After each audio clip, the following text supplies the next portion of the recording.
আমি এখান থেকে বোর্ডে বাহ্যিক দৃষ্টিতে ফেল করছি।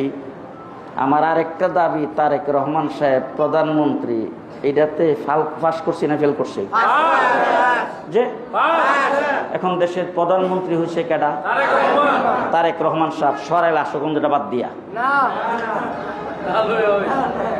ব্রাহ্মণবাড়িয়া 2 সরাইল আশুগঞ্জ এলাকাটা বাদ দিয়া তারেক রহমান বাকিগুলির জন্য প্রধানমন্ত্রী না? সরাইল আশুগঞ্জ এর ভিতরে আছে? কথা বলেন। তাইলে পরিষ্কার ভাষায় বলছে, এখানে যারা আসছেন বিএনপি নেতৃবৃন্দ, আমাদের উলামায়ে কেরাম, নির্বাচনে একটি আসনে আমরা পরাজয় বরণ করেছি, কিন্তু সরকার গঠন করেছে আমরা, ক্ষমতায় আমরা, শাসন চলছে আমাদের। মাতবুরি করতে সাবধান, মাতবুরি করতে সাবধান।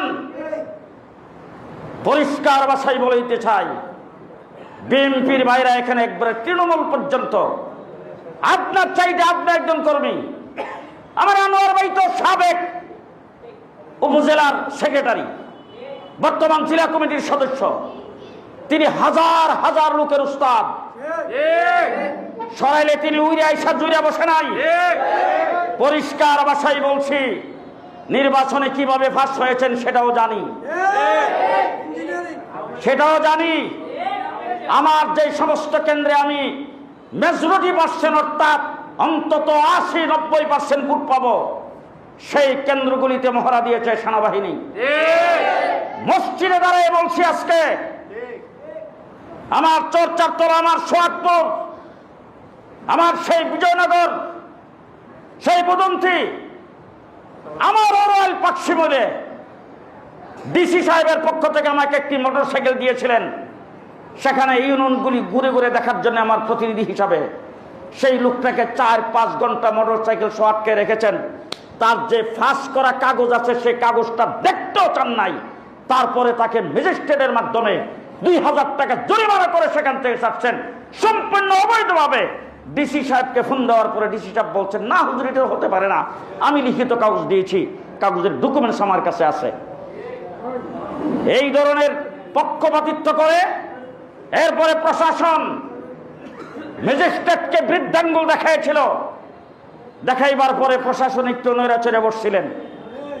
2 দিন পরেই দেখি, বাহ, এখন দি সব নড়াচড়া বন্ধ হয়ে গেছে। পুরা ইলেকশন পিরিয়ডে নির্বাচনী আচরণবিধি পদে পদে লঙ্ঘন করেছেন, কিন্তু প্রশাসনকে জানাইবার পরও কোনো অ্যাকশনে যায় নাই। সম্পূর্ণ প্রশাসন তার পক্ষে কাজ করেছেন, কারচুপির মাধ্যমে, ভোট চুরির মাধ্যমে। 2 নম্বর কথা, আপনাদেরকে আগেই আমি ক্ষমা চেয়ে নিচ্ছি আপনাদের কাছে। বিএনপির ভাইরা, জুড়েছিলাম আজকে প্রায় 25 বছর, 26 বছর, 80 এখনো সামনেও থাকবো। কিন্তু আপনাদের এখানে কিছু সংখ্যক লোক মুনাফিকি করেছেন।